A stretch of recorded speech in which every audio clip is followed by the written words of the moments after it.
موضوع الدرس في احکام السکنا والنفقہ للمعتدات، سورۃ الطلاق، تفسیر ابن کثیر۔ الحمد للہ رب العالمین والصلاة والسلام على اشرف الانبیاء وسید المرسلین سیدنا محمد وعلى آلہ واصحابہ اجمعین۔ اللهم صل على سيدنا محمد وعلى آل سيدنا محمد كما صليت على إبراهيم وعلى آل إبراهيم في العالمين إنك حميد مجيد۔ أعوذ بالله من الشيطان الرجيم، بسم الله الرحمن الرحيم۔ اسکنوہن من حیث سکنتم من وجدکم ولا تضاروہن لتضیقوا علیہن وإن كن أولات حمل فأنفقوا عليهن حتى يضعن حملهن فإن أرضعن لكم فآتوهن أجورهن وأتمروا بينكم بمعروف وإن تعاصرتم فسترضع له أخرى لينفق ذو سعة من سعته ومن قدر عليه رزقه فلينفق مما آتاه الله لا يكلف الله نفسا إلا ما آتاها سيجعل الله بعد عسر يسرا۔ قال المؤلف والمفسر رحمه الله تعالى: أدام النفع بعلومه وعلومكم في الدارين آمين، إلى أن قال: يقول تعالى آمرا عباده إذا طلق أحدهم المرأة أن يسكنها في منزله حتى تنقضي عدتها، فقال: أسكنوهن من حيث سكنتم أي عندكم۔ اب مفسر رحمۃ اللہ علیہ ان آیات کی تفسیر فرماتے ہیں کہ اللہ نے اپنے بندوں کو حکم دیا ہے کہ اگر تم میں سے کوئی آدمی اپنی بیوی کو طلاق دے تو عدت کے دنوں میں اس کو اپنے گھر کے اندر رکھے، من حیث سکنتم مانا جہاں تم رہتے ہو اپنے ساتھ رکھے، من وجدکم قال ابن عباس ومجاہد وغیر واحد یعنی ساعتکم، حتی قال قتادہ ان لم تجد الا جنبیتک فاسکنھا فیہ۔ من وجدکم کے بارے میں حضرت ابن عباس، حضرت مجاہد رحمت اللہ علیہ فرماتے ہیں کہ وجدکم کا معنی ساعتکم، تمہاری طاقت کے مطابق، یعنی جو تمہارا گھر ہے جس میں تم رہتے ہو اسی میں اس کو رکھو۔ حتیٰ کہ حضرت قتادہ رحمت اللہ علیہ فرماتے تھے کہ اگر تمہارے گھر کے اندر کوئی مستقل کمرہ دینے کی گنجائش نہیں ہے تو کسی کونے میں ہی اس کو جگہ بنا کے دے دو، لیکن رکھو اس کو اپنے گھر کے اندر۔ وقولہ تعالی ولا تضاروہن لتضیقوا علیہن، قال مقاضم حیان یعنی یزاجرها لتفتدی منہ بمالها او تخرج من مسکنہ۔ ولا تضاروہن، اس کے بارے میں حضرت مقاضم حیان فرماتے ہیں یعنی اس سے ایسے جھگڑا نہ کرے، اس کو تنگ نہ کرے تاکہ وہ اس کو کہے کہ بھی کچھ مجھ سے لے لو جان چھوڑو، یا کم سے کم اس کے تنگ ہو کے اس کے گھر سے نکل جائے، تو یہ بھی شریعت نے منع کیا ہے۔ بھئی طلاق ہو گئی ہے تو ہو گئی، اب یہ تو نہیں ہے ہر وقت تم اس سے لڑو اور تانا زنی کرو اور اس کو ذلیل کرو، نہیں، اس کو رہنے دو، جب عدت ختم ہو جائے گی ہو سکتا ہے اللہ اصلاح فرما دیں یا پھر اس کے بعد وہ الگ ہو جائیں۔ اس کے بعد فرماتی ہیں وقال الثوری ان منصور بالضحى ولا تضاروهن تضيقوا عليهن قال يطلقها فاذا بقي يومان راجعها۔ اب حضرت ابی الضحى فرماتی ہیں کہ اس آیت کا مطلب یہ ہے کہ ولا تضاروهن لتضيقوا عليهن، ان کو تنگ نہ کرو تاکہ ان کو نقصان پہنچے۔ کیا مانا کہ طلاق دے دی جب عدت ختم ہونے میں 2 دن باقی رہ گئے تو رجوع کر لیا، یعنی اس کو ذلیل کرنے والی بات ہے۔ رجوع کرنا ہے رجوع کرو، رکھنا ہے رکھو، چھوڑنا ہے چھوڑو۔ وقوله تبارک وتعالی وإن كن أولات حمل فأنفقوا عليهن حتى يضعن حملهن قال كثير من العلماء منهم ابن عباس وطائفة من السلف وجماعات من الخلف هذه في البائن كانت حاملا أنفق عليها حتى تضع حملها قالوا بدليل الرجعية تجب نفقتها سواء كانت حاملا أو هائلا وقال آخرون بل السياق كله في الرجعيات وإنما النص على الإنفاق على الحامل وإن كانت رجعية لأن الحمل تطول مدته غالبا فاحتج إلى النص على وجوب الإنفاق إلى الوزع لئلا يتوهم أنه إنما تجب النفقة بمقدار مدة العدة ثم اختلف العلماء هل النفقة لها بواسطة الحمل أم للحمل وحده على قولين منصوصين عن الشافعي وغيره ويتفرغ عليها مسائل كثيرة مذكورة في علم الفروع اب اللہ فرماتے ہیں ان كن اولات حمل، اگر وہ عورتیں حاملہ ہیں تو ان پہ خرچ کرو جب تک کہ وہ وضع حمل نہ ہو۔ اب مفسر فرماتا ہے کہ بہت سے علماء صحابہ میں سے بھی حضرت ابن عباس ہیں اور جماعت ہے سلف کی اور جماعت ہے خلف کی، سب یہ کہتے ہیں کہ یہ بائن کے بارے میں ہے کہ اگر وہ حامل ہے تو اس پہ اس کا خرچ کرے گا حتیٰ کہ وہ حمل کا وضع حمل ہو جائے، کیونکہ اگر رجعیہ ہوتی تو اس کے لیے تو نفقہ واجب ہے چاہے وہ حامل ہو یا حامل نہ ہو۔ اب اس کے بعد فرماتے ہیں ان الحمل تطول مدته غالبا، حمل کی مدت چونکہ لمبی ہوتی ہے 8 مہینے 9 مہینے، تو اس لیے پھر نصوص کا سہارا لیا جائے گا لئلا یتوہم، تاکہ کسی کو وہم نہ پڑے کہ نفقہ صرف اس میں ہے جس میں عدت ہے، عدت کے بعد نفقہ نہیں ہے، بلکہ نہیں، اگر حمل ہے تو اس کی عدت وضع حمل ہے، اس وقت تک نفقہ دینا ہوگا۔ ثم اختلف العلماء هل النفقة لها بواسطة الحمل أم للحمل وحده۔ اب مفسر فرماتے ہیں کہ اس میں پھر علماء کا اختلاف ہے کہ وہ خرچہ جو دے گا اس عورت کا خرچہ، دیکھو نا ایک ہے نا اس کو حمل نہیں ہوتا پھر بھی تو خرچہ ہے، حمل ہو جاتا ہے تو کیا اب 2 خرچے دے گا، یعنی اس بچے کی وجہ سے بھی اور عورت کی وجہ سے بھی، یا صرف عورت کو خرچہ دے؟ بہرحال اس میں بڑے مسائل ہیں، ابحاث ہیں، خلاصہ یہ ہے کہ اس عورت پہ وہ خرچ کرے گا تو من وجہ وہ بچے پر بھی خرچ ہوگا، جب اس کو سکون جگہ ملے گی، خرچہ ملے گا، نفقہ ملے گا، آرام ملے گا تو بچے کو بھی خود بخود آرام پہنچے گا۔ اگر عورت تنگ ہوگی تو حمل بھی تنگ ہوگا، تو اس لیے بہرحال تو مسئلہ یہی ہوا کہ اگر عورت رجعیہ ہے یا کوئی عدت طلاق ہے یا عدت وفات ہے، اس میں رہائش اور خرچہ جو ہے وہ شوہر کے ذمے ہے۔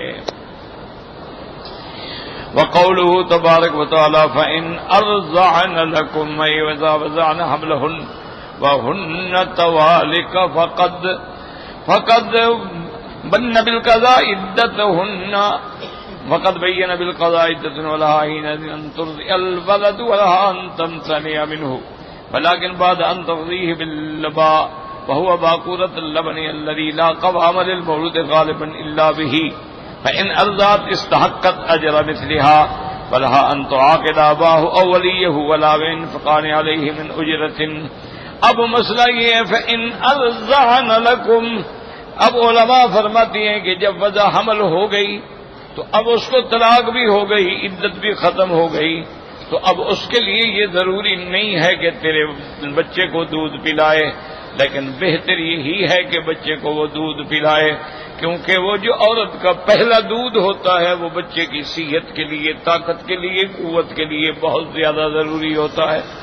اس سے جو بچے کو فائدہ پہنچتا ہے وہ دنیا میں کسی اور دودھ سے فائدہ نہیں پہنچ سکتا ہے، اور اگر وہ دودھ پلانے پہ راضی ہو جائے تو اس وقت کے زمانے کے مطابق جو اجرت اور عورتیں لیتی ہیں اس کو بھی اجرت ادا کرو، کیونکہ اب تمہاری بیوی تو ہے نہیں، اس کی ذمہ داری نہیں ہے کہ تیرے بچے کو دودھ پلائے۔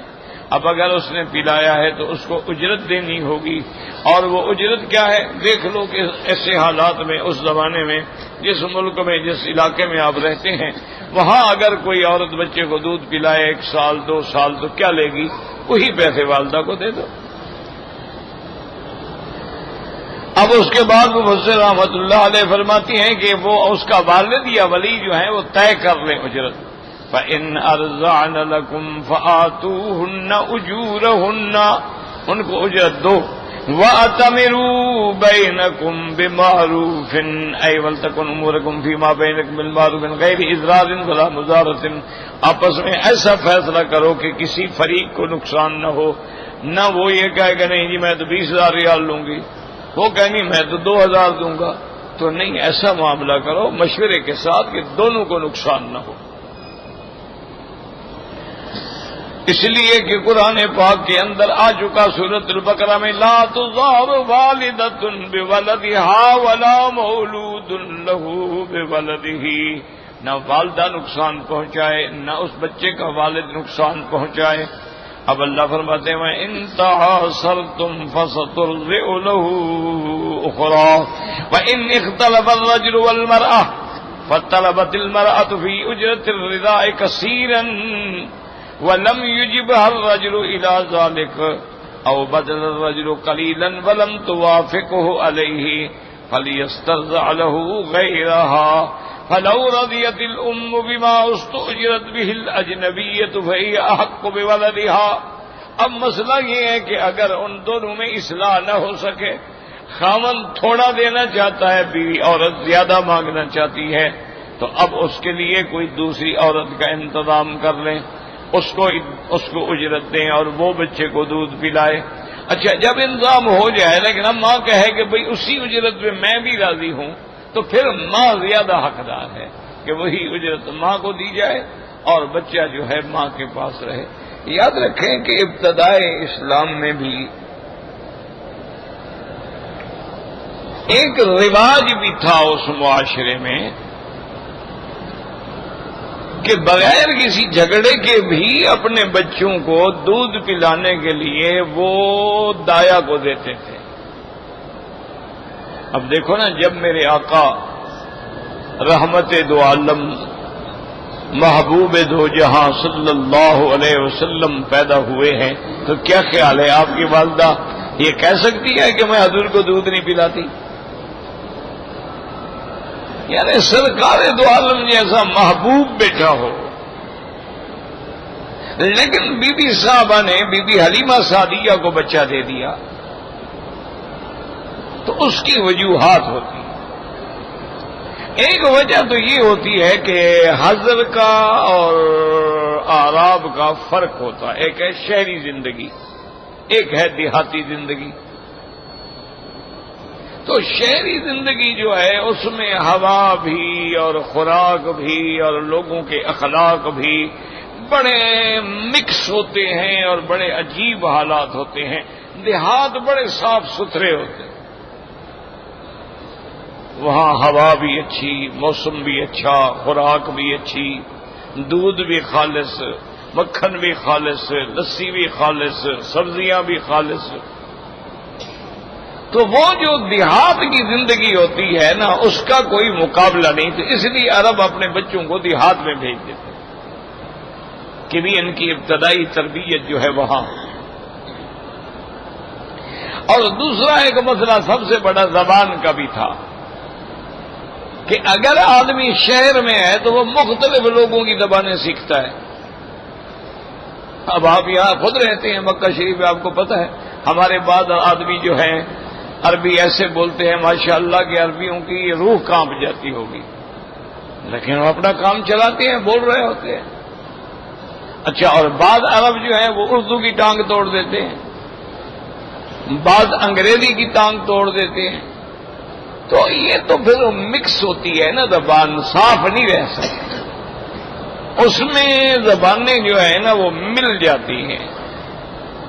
لیکن دیہات میں تو یہ بات نہیں ہوتی نا، وہاں تو خالص لغت ہوتی ہے، خالص زبان ہوتی ہے۔ اس لیے ایک روایت مبارک میں آتا ہے کہ سیدنا ابی بکر رضی اللہ تعالی عنہ نے ایک دن حضور صلی اللہ علیہ وسلم کی خدمت میں عرض کیا کہ یا رسول اللہ صلی اللہ علیہ وسلم، بھئی ہم بھی عرب ہیں، قریش ہیں، آپ کے قبیلے سے ہیں، لیکن کبھی کبھی آپ عربی کی لغت کا ایسا لفظ بولتے ہیں کہ ہمیں بھی سمجھ نہیں آتا۔ تو حضور صلی اللہ علیہ وسلم نے فرمایا ابو بکر تمہیں پتہ ہے ولدت بمکہ وتربیت فی بنو سعد، کہ میں سرزمین مکہ میں پیدا ہوا، یعنی مقصد یہ ہے کہ مجھے زمزم کی گھٹی لگائی گئی، اور اس کے بعد میں نے ابتدائی بچپن جو ہے وہ بنو سعد قبیلے میں گزارا ہے، تو میری زبان فصیح نہیں ہوگی تو کس کی زبان فصیح ہوگی؟ کیوں پھر زبان میں آمیزش نہیں ہوتی؟ شہروں کے اندر زبان میں لازماً آمیزش ہو جاتی ہے، آپ کچھ بھی کریں۔ اب آپ نے بڑے بڑے بورڈ لگے ہوئے ہیں نا، پڑھا ہوگا نا، ساتھی، اور ساتھ ایک لکڑی پہ مرغی کی بوٹیاں لگی ہوئی ہیں۔ یہ ساتھی عربی کا لفظ تھوڑا ہے، تو انڈونیشیا کا لفظ ہے، یہ انڈونیشین زبان کا لفظ ہے۔ وہ کہتے ہیں چھوٹی چھوٹی بوٹیوں کی جو کباب ہوتے ہیں، ساتھی ساتھی اس کو کہتے ہیں، تو اب انہوں نے استعمال کر لیا۔ اچھا، اب انگریزی کا لفظ ہے ٹویوٹا، یہ لکھیں گے تویوتا، کیوں؟ ان کے پاس ٹے تو ہے نہیں، کہاں سے لے آئے ٹے؟ انہوں نے تو اس کو تے میں ہی بدلنا ہے۔ جیسے ہمارے مصر کے بھائی جو ہیں ماشاءاللہ، وہ بات کریں گے تو کہیں گے اگلک یا ہاگا گمال، وہ جیم کو گاف بولتے ہیں، حاجہ کے بجائے ہاگا۔ اچھا، جمال کے بجائے گمال۔ اچھا، یہاں عرب میں بھی لفظ اصل ہے اقول لکا، میں آپ سے یہ کہتا ہوں، اس کو انہوں نے ایسا رگڑ دیا ہے، اگلک بنا دیا۔ نہ کہ اگلک کوئی عربی کا لفظ ہی نہیں، عربی میں تو گاف ہے ہی نہیں، تو اگلک کہاں سے آ گیا؟ اسی طرح آپ نے دیکھا ہے کہ لفظ تو ہے نا یا ولد، اب انہوں نے اس کو ایسے بگاڑا ہے، ولد ختم ہو گیا، یا واد ہو گیا۔ یا واد، وہ یا واد کا معنی تو ہے وہ لڑکیوں کو زندہ درگور کرنا، وہ ہے وعد البنات۔ تو انہوں نے، یعنی یہ اصولی بات ہے کہ زبان جو ہے نا جی، اب آپ دیکھنا ہو نا جی، کبھی آپ ہوٹلوں پر بورڈ پڑے نا جی شکشوکا، اب شکشوکا کون سی عربی ہے جی؟ بورما، بورما کون سی عربی ہے جی؟ کس لغت کا لفظ ہے؟ کوئی فرانس سے لے آئے ہیں، کوئی کہیں سے لے آئے ہیں۔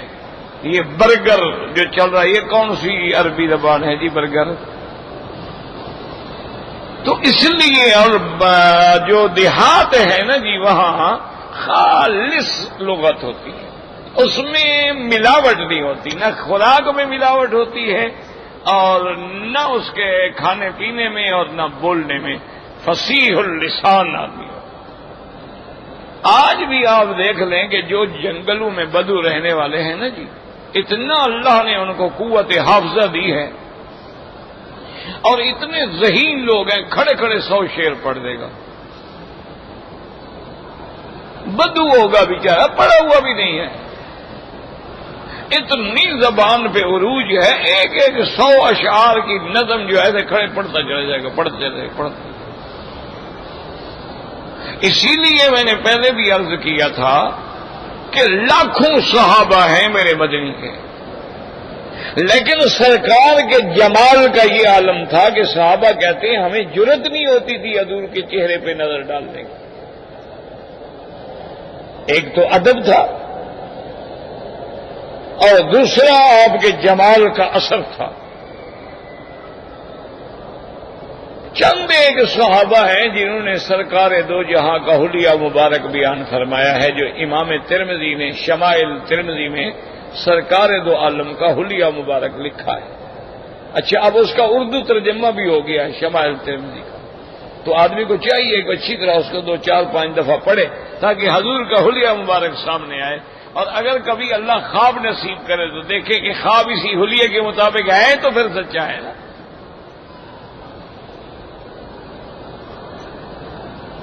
تو اب انہوں نے چند ایک صحابہ ہیں جنہوں نے سرکار دو عالم کا حلیہ مبارک بیان فرمایا ہے۔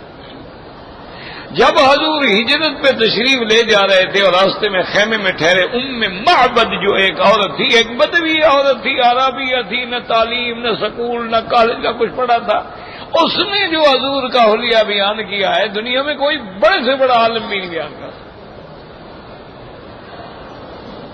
ایسے الفاظ اس نے بیان کیے ہیں، حضور صلی اللہ علیہ وسلم کے جمال کی ایسی تصویر کھینچی ہے، اور اس میں اتنے یعنی عجیب الفاظ ہیں کہ عام آدمی جو ہے وہ تو اس کو سمجھ ہی نہیں سکتا بیچارہ۔ اللہ اکبر، اللہ اکبر۔ تو اس لیے حضور صلی اللہ علیہ وسلم نے بی بی حلیمہ سعدیہ کے ہاں آپ نے رضاعت کا وقت گزارا ہے، ورنہ آپ کو یہ تو نہیں نا کہ اپنی والدہ دودھ نہیں پلانا چاہتی تھی۔ اچھا حضور پاک جب تھوڑے بڑے بھی ہو گئے نا، 4 سال کی عمر بھی ہو گئی، اچھا وہ شق صدر کا واقعہ بھی پیش آ گیا، تو بی بی حلیمہ گھبرا کے لے آئی واپس، اور نے کہا بی بی آمنہ سے کہ اب معاملات روز بروز اس بچے کے عجیب ہوتے جا رہے ہیں، یہ عام بچوں سے نرالا بچہ ہے، نہ تو کھیلتا ہے نہ کبھی غلط زبان استعمال کرتا ہے، اور لوگ جو ہفتے میں بڑھتے ہیں یہ ایک دن میں بڑھ جاتا ہے، اور مشکل سے مشکل کوئی بات ہو رہی ہو یہ سمجھ لیتا ہے، اور پھر اس کا سینہ مبارک جو ہے وہ چاک کیا گیا، پتہ نہیں کون آئے تھے، اور پھر انہیں ٹانکے لگائے، اور پھر حضور پاک اسی طرح بالکل ٹھیک کھڑے ہیں۔ میں بھی ڈر گئی ہوں، میں نہیں رکھ سکتی، خدا نہ خواستہ کل کو اگر حضور پاک کو کوئی نقصان ہو جائے تو میں کہاں سے جواب دوں گی؟ تو بی بی آمنہ نے سمجھایا، اس نے کہا بی بی حلیمہ خطرہ نہ کرو، یہ میرا بچہ جو ہے نا ان لہ لشان، اس کا ایک اللہ نے بڑا شان رکھا ہے، اس کو کوئی نقصان نہیں پہنچا سکتا، تم اس کو لے جاؤ، ابھی بھی اپنے پاس رکھو۔ تو بی بی صاحبہ نے زبردستی واپس کیا حضور صلی اللہ علیہ وسلم۔ اب حضور کا دل مبارک بھی لگ گیا تھا بی بی حلیمہ سے، اور بی بی حلیمہ کے بیٹوں سے، اور بی بی حلیمہ کی بیٹی سے، آپ کا بھی دل مبارک جو ہے وہ ان سے بڑا بہل جاتا تھا، خوش ہوتے تھے حضور۔ تو بی بی آمنہ نے ان کو ادھر ہی بھیج دیا، یعنی بالکل بچپن ہے، ابتدائی عمر ہے، ابھی 6-7 سال عمر ہے سرکار دو عالم کی۔ عبد المطلب دادا زندہ ہے، باپ تو فوت ہو گئے، وہ تو ولادت سے پہلے فوت ہو گئے، والدہ 7 سال کی عمر میں فوت ہو گئی۔ اب کفالت جو ہے وہ عبد المطلب کی ہے، تو عبد المطلب جو ہے اس وقت وہ سردار مکہ تھے، آیان مکہ تھے، رئیس مکہ تھے، سب کے بڑے سردار تھے تمام قبائل کے۔ تو کعبۃ اللہ کے دروازے کے قریب ان کے بیٹھنے کے لیے باقاعدہ نشست بنائی جاتی تھی، وہ گدا بچھایا جاتا، قالین کا ٹکڑا ڈالا جاتا، اس پہ آگے وہ بیٹھتے تھے۔ تو حضور جب آتے نا تو دادے کی گدے پہ خود بیٹھ جاتے۔ اب وہ قریش کوشش کرتے ہیں کہ بیٹا تم تو ابھی چھوٹے ہو، تمہارے دادے کی جگہ ہے، تم اس میں نہ بیٹھو۔ عبد المطلب کہتے نہیں، اس کو اسی بیٹھنے تو میں نیچے بیٹھوں گا۔ تو عبد المطلب نیچے بیٹھتے، حضور اسی طرح بیٹھ رہے تھے، کیونکہ اللہ نے آپ کے دماغ میں ڈالا تھا کہ عبد المطلب تو مکے کا سردار ہے، میں نے تو آپ کو پوری دنیا کا سردار بنانا ہے، میں نے تو آپ کو پورے عالم کا سردار بنانا ہے، میں نے تو آپ کو رحمت للعالمین بنا کے بھیجا ہے، میں نے تو آپ کے دین کو تمام ادیان پہ غالب کر دینا ہے۔ تو اسی لیے ہمیشہ یاد رکھو کہ کبھی رضاعت کا مسئلہ ہوتا ہے جھگڑے کی وجہ سے، کہ بیوی کہتی ہے میں دودھ نہیں پلاتی، تو پھر کسی اور کا انتظام کرنا پڑے گا۔ اگر والدہ اس کی راضی ہو جائے تو وہ زیادہ حق ہے، اس کو وہی اجرت ادا کریں۔ اچھا ابھی ہم کتنا دیں؟ قوله تبارک و تعالی لینفق ذو سعۃ من سعته لینفق علی المولود والدہ وولیہ بحسب قدرتہ۔ اللہ نے فرما دیا کہ بچے پر اس کا باپ یا اس کا ولی جو بھی ہے اتنا خرچ کرے جتنا اللہ نے اس کو دیا ہے، جو اس کی طاقت ہے۔ وہ 1000 دے سکتا ہے 1000 دے، 500 دے سکتا ہے تو 500 دے۔ وَمَنْ قُدِرَ عَلَيْهِ رِزْقُهُ فَلْيُنْفِقْ مِمَّا آتَاهُ اللَّهُ۔ لا یکلف اللہ نفسا الا ما آتاها، اگر اس کا رزق تنگ ہے تو جتنی اس کے پاس طاقت ہے اتنی خرچ کرے، اللہ کسی کو اس کی طاقت سے زیادہ تکلیف میں مبتلا نہیں فرماتے۔ لا یکلف اللہ نفسا الا وسعها، رواہ ابن جریر۔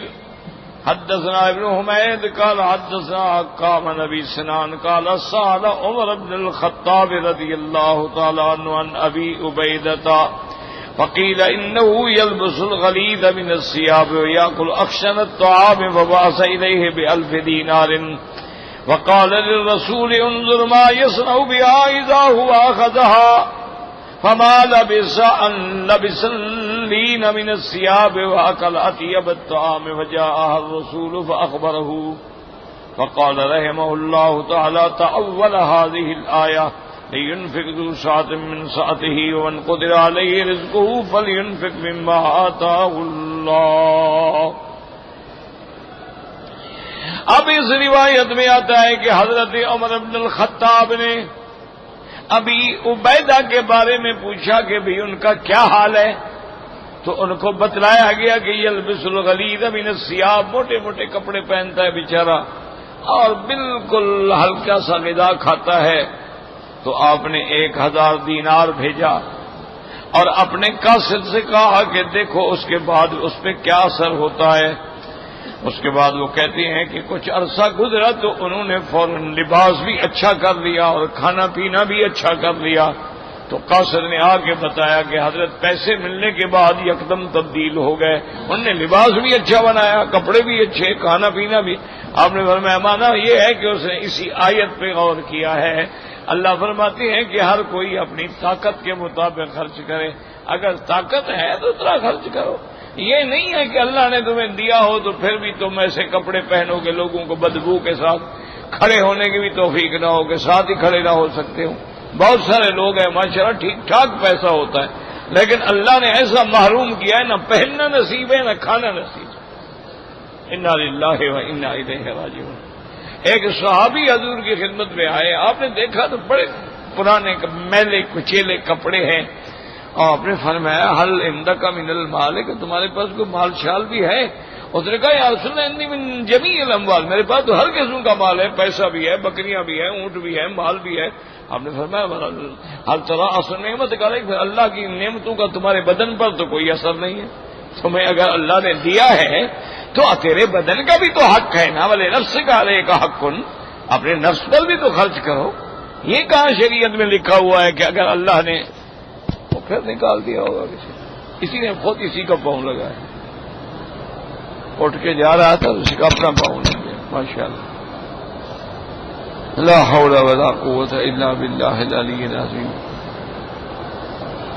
تو بہرحال یعنی یہ بھی شریعت کا حکم ہے کہ اگر اللہ نے آپ کو توفیق دی ہے آپ اچھا لباس پہنیں اور اچھا کھانا کھائیں، اللہ کا شکر کریں۔ فرق اتنا ہے کہ حرام نہ کھائیں، حرام نہ پہنیں، اسلام حرام سے منع کرتا ہے۔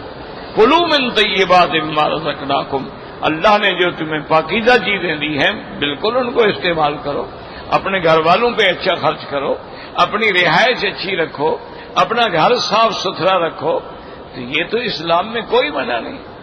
یعنی آپ نے دیکھا ہے کہ بڑے بڑے علماء، بڑے بڑے اولیاء جو گزرے ہیں، بعض اتنے نفیس لباس، نفیس رہائش، نفیس طریقے سے کھانا، کوئی منع نہیں شریعت، کوئی اسلام میں منع نہیں۔ ہاں اگر ایک آدمی غریب ہے وہ الگ بات ہے کہ مجبور ہے۔ یہاں ایک رباط ہوتی تھی، یہ اب تو حرم بن گیا نا، سوق الصغیر میں ایک چھوٹی سی رباط تھی، بڑی پرانے زمانے کی چلی آ رہی، اس میں ایک مسکین رہتے تھے، بالکل پھٹے پرانے کپڑے ہوتے تھے۔ ہم چھوٹے تھے قرآن شریف یاد کرتے تھے، تو اس کی حالت دیکھ کر یعنی رحم آتا تھا کہ اتنا بیچارے کا برا حال ہے۔ تو اس دور میں تو ہمیں بھی خرچی کے لیے 4 گروش ملتے تھے، 4 آنے، تو کبھی کبھی ہم چھوٹے بچے ہو کر بھی اس کو 2 آنے لے آتے تھے۔ اچھا، 2 آنے میں روٹی بھی ماشاءاللہ اتنی بڑی ہب ملتی تھی، بڑے آرام سے آدمی کھا سکتا تھا۔ آپ حیران ہوں گے کہ جب وہ مرا نا جی تو اس کی کوٹھی کو کھولا گیا، سامان چیک کیا گیا تو نیچے وہ جو بچھاتا تھا نا کپڑے، اس کے اندر سونے کی ہزاروں گنیاں تھی سلی ہوئی۔ خود کھانا بھی نصیب نہیں، پہننا بھی نصیب، جنازہ بھی گویا کہ سمجھے کہ لوگوں نے پڑھایا، کفن بھی لوگوں نے دیا، تو یہ کوئی زندگی تو نہیں ہے۔ یہ بھی شریعت میں ناجائز ہے کہ اللہ آپ کو دے۔ اما بنعمت ربک فحدث، اپنے اللہ کی نعمتوں کا بیان کرو، اظہار کرو، تمہارے بدن پر بھی اللہ کی نعمتیں ظاہر ہوں۔ ایک آدمی غریب ہے، وہ تو مجبور ہے نا، وہ کیا کرے۔ وقال الحافظ ابو القاسم الطبرانی فی معجمہ الکبیر حدثنا هاشم بن يزيد الطبراني حدثنا محمد بن اسماعيل بن عياش قال اخبرني ابي قال اخبرني زمزم بن زرعة عن شريح بن عبيد بن ابي مالك الاشعري واسمه الحارث قال قال رسول الله صلى الله عليه وسلم 3 نفر كان لأحدهم 10 دنانير فتصدق منها بدينار وكان لآخر 10 أواق فتصدق منها بأوقية وكان لآخر 100 أوقية فصدق منها ب10 أواق فقال رسول الله هم في الأجر سواء كل تصدق بمثل ماله قال الله تعالى لينفق ذو سعة من سعته هذا حديث غريب من هذا الوجه۔ ابھی مالک اشعری فرماتی ہیں کہ حضور پاک نے فرمایا کہ مثلا 3 آدمی ہیں، ایک کے پاس 10 دینار ہیں، اس نے 1 دینار خرچہ کیا، اور ایک آدمی ہے اس کے پاس 10 اوقیہ سونا یا چاندی ہے، اس نے اس سے 1 اوقیہ صدقہ کیا، اور ایک آدمی ہے جس کے پاس 100 اوقیت 100 اوقیہ ہے، اس نے اس سے 10 اوقیہ صدقہ کیے۔ حضور نے فرمایا کہ یہ سب کو اللہ برابر اجر عطا فرمائیں گے۔ کیوں دینار کہاں اور 100 اوقیہ کہاں؟ لیکن اس کی طاقت 10 دینار تھی تو اس نے 10واں حصہ خیرات کیا، اس کی طاقت 10 اوقیہ تھی تو 1 اوقیہ بنا 10واں حصہ خیرات کیا، اس کے پاس 100 اوقیہ تھا تو اس نے 10 اوقیہ نے 10واں حصہ خیرات کیا۔ تو مانے اس لحاظ سے سب نے عشر خیرات کیا ہے تو اللہ سب کو برابر اجر عطا فرمائے۔ وقوله تبارک وتعالی سيجعل الله بعد عسر يسرا وعد منه تعالی ووعد حق لا يخلفه۔ اللہ تعالیٰ کا یہ وعدہ ہے کہ میں اپنے بندے کے تنگی کے بعد جو ہے اس کے لیے آسانی کے اسباب پیدا کر دوں گا۔ یاد رکھو اگر تنگی آتی ہے تو یہ بھی حکمت ہے، انما العسر یسرا انما العسر یسرا۔ حضرت ابن عباس فرماتی تھی لن یغلب العسر یسرین، اللہ فرماتی ہیں کہ اگر تنگی ہے تو اس کے بعد اللہ یسر پیدا فرما دیتی ہیں۔ حضرت ابن عباس فرماتے تھے کہ العسر الف لام کے ساتھ ہے، یسرن نکرہ ہے، تو اگر 2 یسر ہیں تو 1 عسر ان میں کیسے غالب آ سکتا ہے؟ تو اگر کبھی تنگی ہو پریشانی ہو تو یہ بھی اللہ کی حکمت ہے۔ ہر رات کے بعد دن ہوتا ہے، ہر پریشانی کے بعد آسانی بھی آتی ہے، ہر بیماری کے بعد صحت بھی آتی ہے، تو اللہ کی اس وعدے پہ وہ یقین رکھے۔ وَهَذِهِ كَقَوْلِهِ تَعَالَى فَإِنَّ مَعَ الْعُسْرِ يُسْرًا إِنَّ مَعَ الْعُسْرِ يُسْرًا۔ وقد روى الإمام أحمد حدثنا حديثا يسرا نذكره هنا۔ فرماتے امام احمد بن حنبل رحمۃ اللہ علیہ نے ایک حدیث ذکر فرمائی ہے، بہتر ہے کہ ہم بھی اس کو یہاں ذکر کریں۔ وقال حدثنا هاشم بن القاسم قال حدثنا عبد الحميد بن بهرام قال حدثنا الشعر بن حوشب قال قال ابو هريره بينما رجل وامرأة له في السلف الخالي لا يقدران على شيء فجاء الرجل من سفره ودخل امرأته جائعا وقد أصابته مسغبة شديدة فقال لامرأته عندك شيء قالت نعم ابشر اتانا رزق الله فاستحسى فقال ويحك ابتغي ان كان عندك شيء قالت نعم هنيهة ترجو رحمة الله حتى إذا طال عليه الطول قال ويحك قومي فابتغي إن كان عندك شيء فأتيني به فإني قد بلغت وجهدت.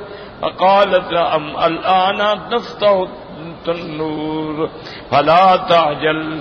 فلما أن سكت عنها ساعة وتهينت أن يقول لها قالت من عند نفسها لو قمت ونظرت إلى التنور فقامت ونظرت إلى التنور عملها من جنوب الغنم ورهيبها تطحنان فقامت إلى الرحى فنفذتها واستخرجت ما في تنورها من جنوب الغنم. وقال أبو هريرة الذي نفسي بالقاسم يده وقول محمد صلى الله عليه وسلم ما في رحبيها ولم تنقذها لتحنتنا إلى يوم القیامت.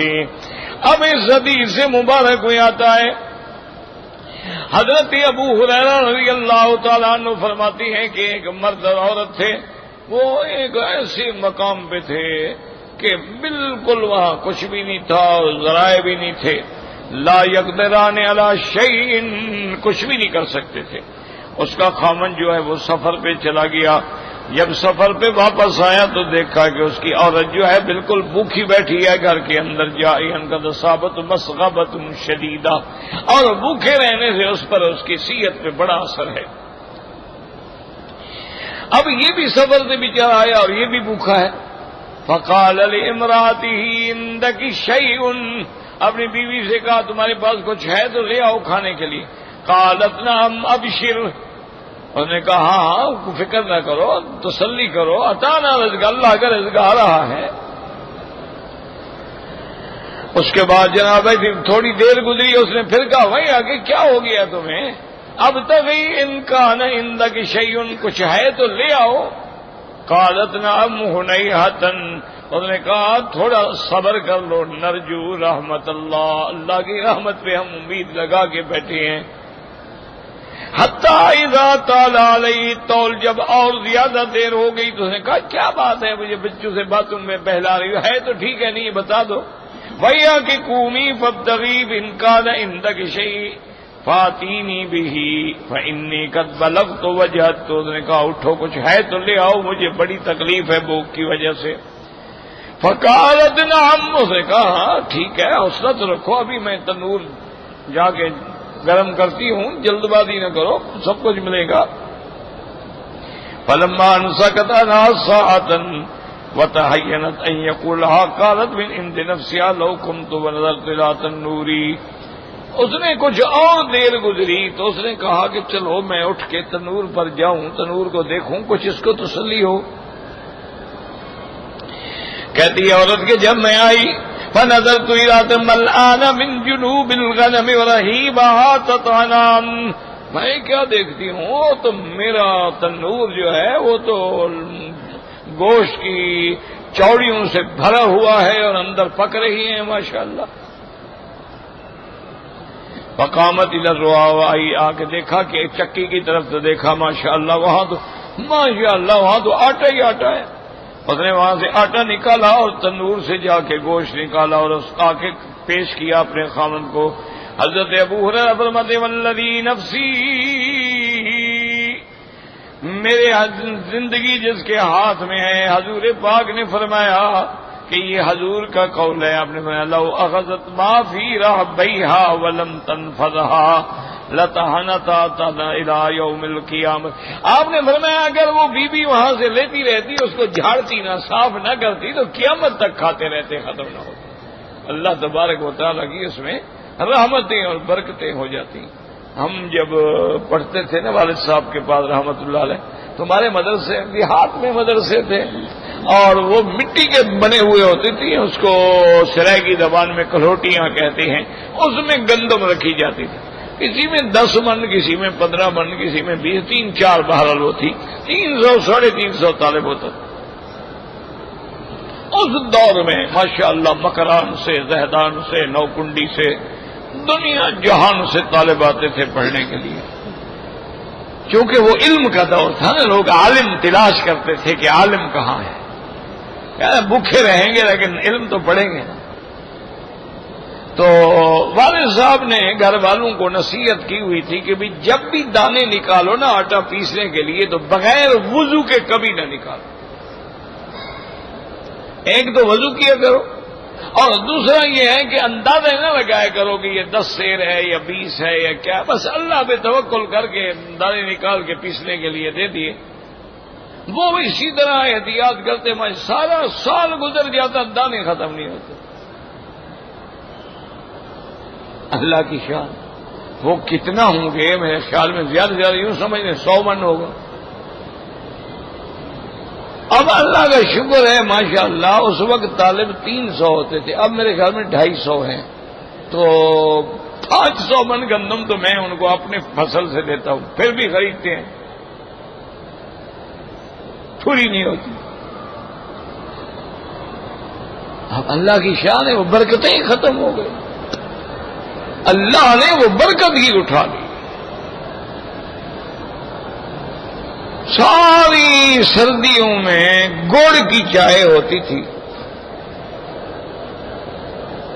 اور فجر کی نماز کے بعد اتنی بڑی چینک ہوتی تھی، والد صاحب لے کے بیٹھ جاتے، مٹی کے پیالے ہوتے تھے، بس طالبوں کو بھر بھر کے تھے. ایسا مزہ آتا تھا کہ آج دنیا کی کسی چائے میں اور کسی کافی میں اور کسی کپشینوں میں وہ مزہ نہیں آتا.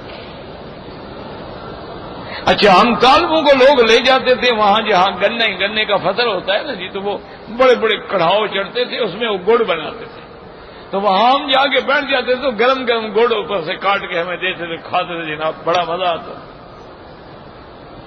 یا وہ جو گنے کمان پہ اس کو ڈال کے وہ نکال رہے ہوتے، رس نکالتے تھے، رو کے اتنے بڑے بڑے ہمیں پیالے بھر کے دیتے کہ طالب لے جائیں پیئیں.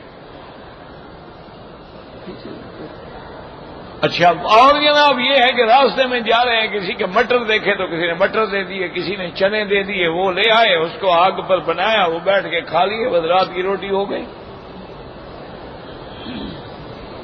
اب تو یہ باتیں ہی ختم ہو گئی ہیں میرے بھائی. وہ رزق حلال تھا، اس میں کوئی آمیزش نہیں تھی. ہمارے استاذ تھے حضرت گمانوی رحمت اللہ علیہ، باہر سفر سے واپس آتے تو کہتے بھائی یہ میری جیب پیسے نکالتے، یہ زکوٰۃ کے ہیں، یہ پیسے نکالتے یہ صدقات کے ہیں، یہ پیسے نکالتے یہ ہدیے کے ہیں. سارے پیسے نکال کے وہ دے دیتے اپنے منشی کو، جو مدرسے کا ناظم تھا، وہ سنبھال لیتے. پھر اس کے بعد کہتے بھائی ایسا کرو ذرا ٹھہر جاؤ، ایک آدمی اور بھی بلا دو، شریعت میں 2 گواہ ہونے ضروری ہیں.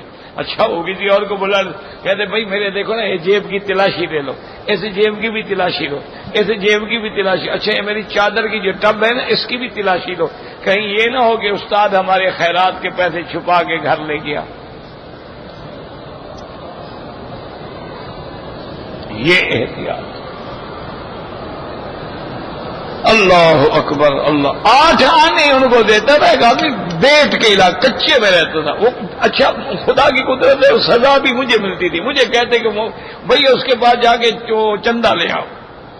اب جناب میں سائیکل چلا رہا ہوں، کچا ہے، آگے کہیں راستہ ہے کہیں نہیں ہے، کبھی سائیکل نیچے، کبھی میں اوپر، کبھی میں نیچے تو سائیکل اوپر. وہ جناب جا کے پھر وہ 8 آنے میں، وہ دیتا بھی 8 آنے تھا. وہ 8 آنے لے کے آیا. ایک دن تو میرا بھی بلوچی والا میٹر جو تھا نا وہ گھوم گیا. میں نے کہا استاد کیوں ہم کو ذلیل کرتے ہو 8 آنے کے لیے؟ دیکھو 4 دفعہ میں گرا ہوں راستے میں. آپ مہربانی کریں 8 آنے کے بجائے میں آپ کو 10 روپے دے دیا کروں گا. یہ عذاب تو نہ دینا ہمیں کہ 8 میل سائیکل کچے میں چلا کے جاؤ واپس اور 8 آنے. فرماتے مولوی مکی ناراض نہ ہو، اس کے یہ 8 آنے حلال کے ہیں، تیرے 10 روپے کا مجھے کیا پتا ہے. یہ اس کے حلال کے ہیں، اور میرے پاس حضور کے مہمان حدیث پڑھنے آتے ہیں، میں ان کو حرام کھلاؤں. یہ طالب جو ہیں حضور کے مہمان ہیں نا، حضور کی حدیث پڑھنے آئے، تو میں مہمان آنے رسول کو حرام کھلاؤں تو کیا حدیث پڑھے. اللہ اکبر. اللہ ان کی قبروں پہ کروڑوں رحمتیں کرے. کاش ہمیں علم ہوتا تو ہم ان سے کوئی فیض حاصل کرتے. بس جاہل لوگ تھے، بڑی خدمت میں ہم رہے، لیکن بس اللہ اکبر اللہ اکبر. ایسے لوگ کہاں سے آئیں گے؟ سمجھ نہیں آتی ہمیں. ساگ ہوتا نا گھر میں، ساگ پکا ہوا، تو کبھی کبھی صبح کو حضرت جو آتے نا جی، ساگ کا دیگچا اٹھائے ہوئے سر پہ، نیچے وہ چھبی رکھی ہوئی، چھبی کے اوپر دیگچا رکھا ہوا، اس کے اوپر روٹیاں رکھی ہوئی، وہ لے کے طالبوں کے لیے آ رہے ہیں. وہ ہم جب بیٹھتے تو کہتے ہیں آج ناراض نہ ہونا، ساگ بنانے میں تمہاری دادی کی میں نے مدد نہیں کی، اس کو رگڑا لگانے میں، اس لیے ساگ کچھ موٹا رہ گیا، ناراض نہ رہنا. یعنی اس کے ساتھ بیٹھ کے وہ ساگ میں وہ پتہ نہیں مندنا کیا کہتے تھے، وہ پھرواتے تھے. اللہ اکبر اللہ اکبر. اور علم کا یہ کمال تھا کہ آپ کسی حدیث کی کتاب ہو، ادب کی کتاب ہو، نحو کی کتاب ہو، میراث کی کتاب ہو، معقولات کی کتاب ہو، فلسفے کی کتاب ہو، معانی ہو، بلاغہ ہو، کوئی کتاب ہو، کتاب کھولیں استاد حافظ بیٹھے ہوئے، کتاب پر نظر بھی نہیں ڈالتے.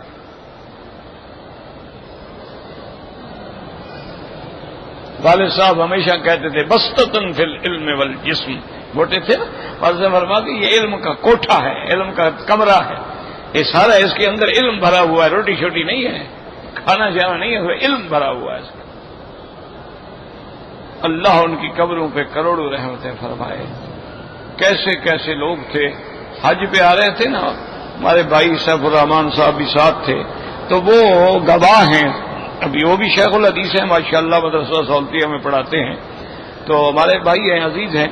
تو وہ خود یعنی عینی گواہ ہیں کہ حضرت بیٹھتے نا کرسی پہ، ہوائی جہاز کرسی پہ یوں کر کے بیٹھتے. وہ کہ میں کہوں حضرت تھوڑی سی ٹیک لگا لو، میں زبردستی پکڑوں سیٹ کو ٹھیک کروں، حضرت تھوڑا سا آرام کر لیں کہ 4.5 گھنٹے کے. حضرت پھر ایسے بیٹھ جاتے. میں تھوڑی دیر کے بعد پھر پکڑ کے سیدھا کرتا، حضرت پھر ایسے بیٹھ جاتے. آخر پھر کہا کہ مولوی صاحب میں بھی ٹیک لگا سکتا ہوں، لیکن اللہ سے ڈر آتا ہے. میں غریب آدمی، ساری زندگی گدھے پہ سواری کرنے والا، آج ہوائی جہاز میں اڑ رہا ہوں، کہیں ٹیک لگا کے بیٹھوں تو میرا غرور اللہ کو پسند نہ ہے. اللہ فرمائے اکڑ دکھا رہے، اکڑ کے بیٹھے. انا للہ و انا الیہ راجعون. آج ہیں کہیں لوگ جی اللہ اکبر. آج تو لوگ اپنی شان دکھانے کے لیے احرام نہیں باندھتے، بغیر احرام کے آن جاتے ہیں کہ ہوائی جہاز میں ہماری توہین نہ ہوگی، یہ احرام میں 2 چادروں میں ہے. وہ جو کپڑا اللہ کا حکم ہے وہ توہین ہے تمہاری. سوٹ میں آئیں گے نا جی. لا حول ولا قوت الا باللہ العلی العظیم. وقال في موضع آخر حدثنا ابو عامر قال حدثنا ابو بکر الشام عن محمد وابن سیرین عن ابی ہریرہ رضی اللہ تعالی عنہ قال دخل رجل على اهله فلما رأى ما به من الحاجة خرج الى البرية فلما رأت امرأته قبضها وضعتها وإلى التنور فسجرته ثم قالت اللهم ارزقنا ونفذ الجفنة قد امتلأت قال وذهبت الى التنور وجدت ممتلئا قال فرجع الزوج فقال أصبتم بعدي شيئا قالت امرأته نعم من ربنا فأقام إلى الرها وذكر ذلك للنبي صلى الله عليه وسلم وما إنه لو لم ترفع لم تزل تدور إلى يوم القيامة. مسند احمد میں یہ حدیث ہے جس کو محمد بن سیرین نے حضرت ابو ہریرہ رضی اللہ تعالیٰ عنہ سے نقل کی ہے. ایک آدمی اپنے گھر میں داخل ہوا، اپنے گھر والوں سے پوچھا کہ کوئی چیز ہے، انہوں نے کہا کہ نہیں ہے. تو اس نے کہا اچھا میں باہر جا رہا ہوں. فلما رأت امرأته إلى الرحى، اب اس کے بعد بی بی نے چکی کی طرف نظر ڈالی اور تنور کی نظر ڈالی، چکی کو جا کے صاف کیا، تنور میں جا کے آگ جلا دی اور اس کے بعد کہا اللہم ارزقنا، یا اللہ ہمیں رزق عطا فرما. کہتا ہے تھوڑی دیر کے بعد جب بی بی نے دیکھا ویسے جفن قد امتلأت کہ وہ برتن جو ہے ماشاءاللہ بھرا ہوا ہے، اور تنور پہ گئی تو دیکھا ماشاءاللہ تنور بھی بھرا ہوا ہے. فرجع الزوج، خامد واپس آیا، آگے پوچھنے لگا میرے بعد کچھ ملا؟ انہوں نے کہا ہاں اللہ پاک کی طرف سے یہ نعمت آئی ہے. فاما اذا الضحى وذكر النبي صلی اللہ علیہ وسلم، حضور کی خدمت میں آ کے بتایا کہ ایسا واقعہ ہوا ہے. حضور نے فرمایا اگر تم اس چکی کو صاف نہ کرتے اور اگر اس تندور کو صاف نہ کرتے تو قیامت تک چکی بھی چلتی رہتی اور تیری روٹیاں بھی لگتی رہتی اور تمہیں رزق ملتا رہتا۔ اللہ نے تیری دعا قبول فرما دی تھی جب تو دعا کر رہا تھا اللہم ارزقنا، کیونکہ اللہ ہی تو رزق دینے والے ہیں، ان اللہ خیر الرازقین۔ تو آدمی کو یقین ہو تو اللہ پاک اس کو نعمتیں اور رزق عطا فرماتے ہیں، واللہ اعلم۔ کہتے ہیں جی کہ ہم زمین بیچ کر کاروبار کر سکتے ہیں، کیوں نہیں کر سکتے ہیں جی؟ زمین آپ کی ہے، بیچے رکھیں۔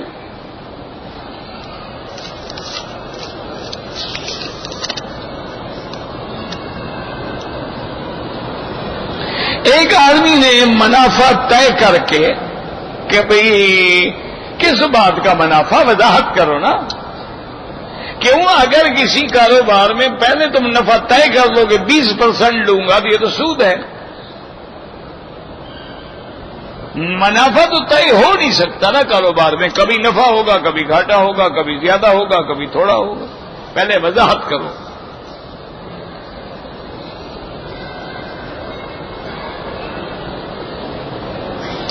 ایک آدمی مسجد میں امام کو تنخواہ دیتا ہے، دوسرے لوگوں سے بھی کہتا ہے کہ بھئی تم بھی تنخواہ میں مدد کرو، تو کبھی کبھی تکرار ہو جاتا۔ تکرار نہیں کرنا چاہیے، اس کو کہہ دینا چاہیے کہ بھئی امام کو تنخواہ دینی ہے اور ہمارے پاس پیسے نہیں ہیں۔ جن کو اللہ توفیق دے مدد کرے، تکرار نہ کریں، کسی سے لڑ کے نہ مانگیں، جبر نہ کریں، کسی کو مجبور نہ کریں۔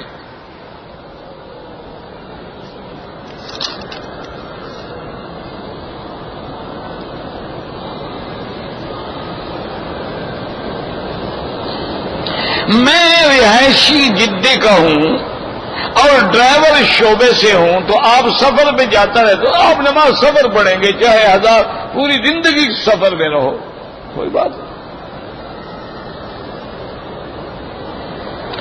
اگر غسل کرنے کے وقت یعنی آدمی پانی جھاڑ رہا ہوتا ہے تو ہاتھ اس کا اپنی شرمگاہ کو لگ جائے تو احناف کے نزدیک تو وضو نہیں ٹوٹتا، لیکن بعض علماء اہل حدیث فرماتے ہیں کہ مس ذکر سے وضو ٹوٹ جاتا ہے۔ وضو کر لے، احتیاط اسی میں ہے، کیوں بلا وجہ ایک شبوں میں رہو؟ بھئی نماز جیسی عبادت ہے، چلو بھئی حنفی مسلک میں تو تیرا وضو ٹھیک ہے، ان کے نزدیک تو تیرا وضو ٹھیک نہیں ہے نا، تو کسی مسلک میں تو اعتراض ہو گیا نا۔ اب جیسے دیکھو بعد آدمی عصر کے بعد 2 رکعت طواف پڑھتے ہیں، بھئی عصر کے بعد تو اعتراض ہے نا، ایک حدیث ہے نا کہ عصر کے بعد نماز نہیں ہے۔ اگر وہی مغرب کے بعد پڑھ لو تو کوئی اعتراض نہیں ہے۔ تو ہمیشہ وہ کام کرو جس میں کوئی اعتراض نہ ہو۔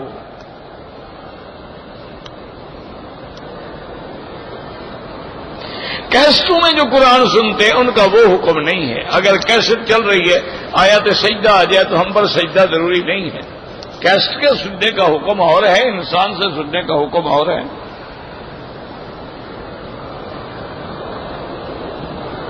ہمارے علاقے میں جو زمین فروخت کرتا ہے کہتے ہیں اس نے گویا ماں بہن بیچ دی ہے، بے وقوفی والی بات ہے، یہ تو جاہلوں کی بات ہے۔ اگلے دور میں لوگ اپنے بچوں کو روکتے تھے کہ یار تم مٹی سے پیدا ہوئے ہو، تمہاری ماں ہے، ماں کو بیچو گے تاکہ زمین نہ بیچے بدبخت، کیونکہ زمین ایک ایسی بلا ہے کہ بیچنا شروع کرو نہیں بچتی نہیں ہے، پھر اس کا پیسہ نہیں رکتا، لازماً ضائع ہو جاتا ہے۔ یا تو فوراً متبادل کوئی چیز لے لو۔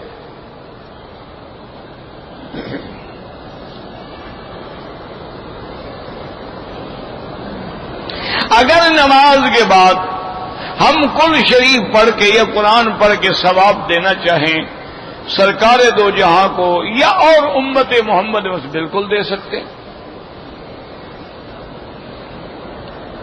اگر بارش نہ رکے تو کیا پڑھنا چاہیے؟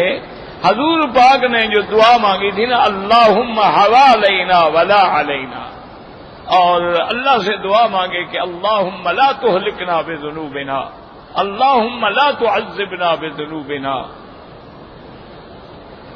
اسی طرح زلزلہ استغفار کرو، استغفر اللہ لا حول ولا قوت الا باللہ، اللہ سے پناہ مانگو، معافی مانگو۔ عذاب قبر کا قیامت تک ہوگا، یہ اللہ کی مرضی ہے، کتنا دینا چاہتے ہیں، زیادہ دیں، تھوڑا دیں، 1 سال دیں، 2 سال دیں، قیامت تک دیں، یہ تو اس کے گناہ کے مطابق ہے نا، کسی کی سزا 5 سال ہوتی ہے، کسی کی 20 سال ہوتی ہے۔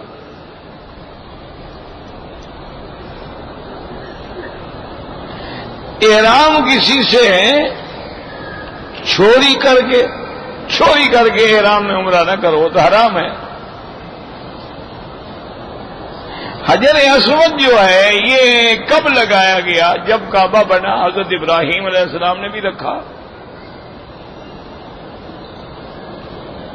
حج اور عمرہ حضرت آدم علیہ السلام نے بھی حج کیا ہے، ابراہیم علیہ السلام تو بہت بعد میں آئے ہیں۔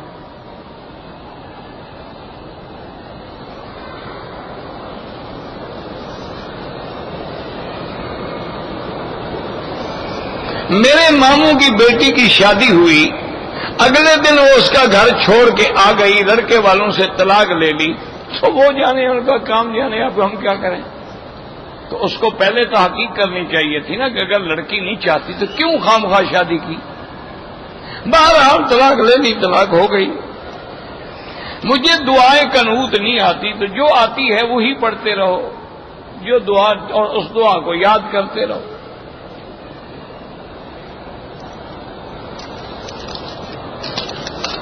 اتنا ہی کافی ہوتی ہے، اللہم اہدنا فیمن ہدیت عافنا فیمن عافیت، اتنا ہی کافی، اسی کو بار بار پڑھتے رہو۔